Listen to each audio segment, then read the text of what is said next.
Tere kõigile! Täna lahendame koos 2018. aasta matemaatika lõpueksami ülesande number 6 ja siin on siis tegemist püramiidi ülesandega. Iga ruumilise kujundi ülesande lahendamine nõuab teatud eelteadmisi. Esiteks funktsionaalset lugemisoskust, et sa saaksid aru siis kõigest, mis siin tekstis on kirjutatud ja just nii, et sa suudaks seda olukorda kas ette kujutada või kuidagi joonisel kajastada. Siis sa kindlasti pead oskama ühikuid teisendada. Ühikute teisendamise kohta olen ma eraldi video ka teinud, ma panen selle siia ekraanile ka, et sa saaksid vajadusel siit seda õppida. Siis kindlasti pead sa oskama täisnurkse kolmnurga lahendamist, teadma siis kõikide ruumiliste kujundite omadusi ja valemeid. Kui sul on tunne, et mõni nendest eelteadmistest vajab veel harjutamist, siis võta aega ja tee endale eelteadmised selgeks, sest siis on ka sellist suurt eksamiülesannet lahendada lihtsam. Alustame lahendamist ja loeme siis kõigepealt terve ülesande läbi. Siin räägitakse maailma kõrgeimast korrapärasest nelinurksest püramiidist, mis asub Egiptuses ja siin on siis tehtud selle kohta selline joonis. Ta on korrapärane nelinurkne püramiid ehk põhi on ruut ja põhiserv on antud ja külgtahu kõrgus, vot see apoteem on siia ka joonistatud. Siis aga räägitakse üldse edasi Rakvere inimeste vee tarbimisest. Nii, siin on antud siis andmeid keskmiselt ja palju inimesi Rakveres elab ja siis on küsimus, et mitu aastat kulub Rakvere elanikel selle Tšopsi püramiidi ruumalaga võrdse koguse vee tarbimiseks. Ehk siis tegelikult me leiame siin nii selle nimetatud püramiidi ruumala kui ka Rakvere inimeste vee tarbimise aastas ja siis saame juba neid jagades teada, et mitu aastat siis kulub Rakvere elanikel selle püramiidi ruumalaga võrdse koguse vee tarbimiseks. Kuna tegemist on siin püramiidiga ja püramiidi ruumalaga, siis sa juba tead, et püramiidi ruumala valemis on vaja leida püramiidi kõrgus. Ja vot selle jaoks ma tegin ise siia ühe püramiidi joonise, kus mul oli parem märkida seda kõrgust, aga kus on ka olemas see apoteem, mis on siin esialgsel joonisel märgitud. Nüüd eksamil sa võid kasutada seda joonist, mis on eksamil antud ja seda täiendada, tehes siia siis ka kõrguse ja selle siseringjoone raadiuse ja märkida, kus tekivad täisnurksed kolmnurgad, aga mina siin lihtsalt tegin ise joonise, mida ma siis hakkan kasutama. Nii, ja paneme siis kirja kõigepealt need andmed, mis meil on antud siis selle püramiidi kohta. Kõigepealt joonisele siis meil on antud põhiserv ja apoteem ja nende pikkused on meile siis ette antud. Ja lähmegi siis selle püramiidi ruumala arvutamise juurde. Kõigepealt ma paneksin kirja püramiidi ruumala valemi, põhjapindala korda kõrgus jagatud 3-ga. Nüüd kõrguse tähistust on meil ka siin kindlasti vaja joonisel näidata. Kuna tegemist on korrapärase püramiidiga, siis tema põhi on ruut, nii et põhjapindala on meil ruudupindala valem A ruudus ja selle saame me siis ära arvutada ka. Ehk siis põhiserv oli 232 ruudus ja see on 53 824 ruutmeetrit.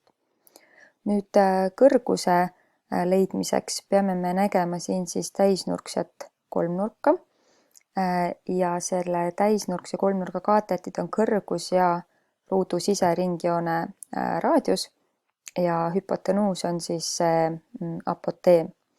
Nüüd me saame kasutada siin Pythagorase teoreemi, kui me teaksime seda ruudu siseringjoone raadiust ja ruudu puhul on see lihtne, ma märgin selle siia A juurde, see on pool põhiserva pikkusest, ehk siis, et R-iga tähistatakse seda 116 meetrit. Nii, ja nüüd saame siis koostada Pythagorase teoreemi avaldise kõrguse leidmiseks M ruudus miinus R ruudus. Asendame siia arvud ja ümardades saame siis 146,67 meetrit kõrguseks.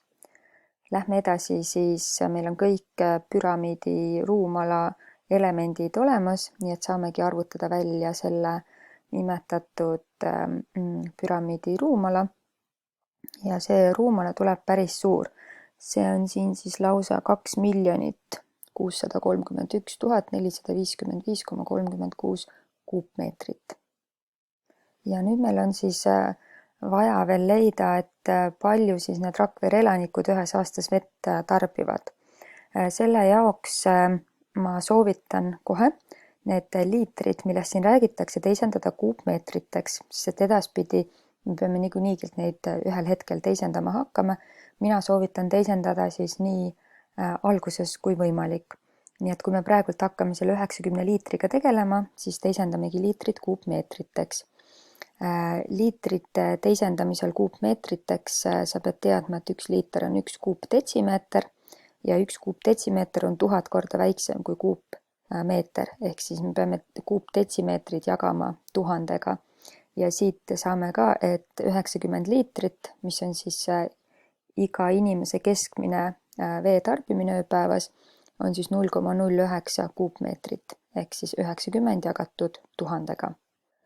Kuna aga siin tahetakse teada saada Rakvere elanike veetarbimist aastas, siis korrutame kokku 3 tegurit. Kõigepealt veetarbimine ööpäevas, siis päevade arv aastas ja veel inimeste hulka ja saame, et see on kokku 510 029,1 kuupmeetrit. Ja ülesandes küsitakse siis üldse, et mitu aastat peaksid Rakvere elanikud siis kõik seda vett tarbima sellisel keskmisel kogusel, et oleks sama kogus nagu see püramiidi ruumala, mis me varem saime, siis selle jaoks me peame lihtsalt need 2 saadud ruumala siis jagama, et püramiidi ruumala jagama kogu selle vee ruumalaga ja ümardama siis lõppvastuse kümnendike, nii et kui me need 2 kuupmeetrites olevat ruumala jagame, saame vastuseks 5,2 aastat ja saame vastuse ka välja kirjutada. Nii, ja siin ongi nüüd siis kogu see ülesanne 6 lahendatud kujul. Edasi vaatame, et kuidas seda ülesannet hinnatakse. Kokku on siin ülesandes võimalik saada 10 punkti ja punktid jagunevad siis nii, et kõigepealt sa saad 1 punkti püramiidi põhja pindala arvutamise eest, siis sa saad 1 punkti, kui sa nii-öelda paned kirja idee kõrguse leidmiseks, ehk siis selle Pythagorase teoreemi siit, siis sa saad punkti, kui sa oled kõrguse õigesti arvutanud. Järgmine punkt on püramiidi valemi tundmine ja järgmine punkt on siis, et kui sa oled selle püramiidi ruumala õigesti leidnud. Edasi saad sa punkte selle eest, kui sa oled vee tarbimise õigesti arvutanud ja teine punkt siis teisendamise eest. Nüüd siin vahet ei ole, et kumba sa enne teed, et kas sa teisendad kohe alguses kõik kuupmeetriteks või sa teisendad pärast kuupmeetriteks. Nüüd see aastate arvutamine, et see, et sul tuleb pähe, et sa pead need vastused jagama ja et sa seda ka õigesti teed, selle eest saad sa lausa 2 punkti ja viimase 1 punkti saad sa selle eest, kui sa oled lõppvastuse ümardanud kümnendike nii nagu siin ülesandes on märgitud ka. Vot ja siit tulebki siis kokku 10 punkti selle püramiidi ülesande eest. Kui selline suur ülesanne valmistab sulle raskuseid, sest siin on mitu erinevat sammu, siin peab teadma mitut valemit, siis võta palun aega ja tegele eelteadmiste omandamisega. Et mida paremini sa oskad kõiki neid eelteadmisi, millest see ülesanne koosneb, seda paremini tuleb ka sul see ülesande lahendus välja.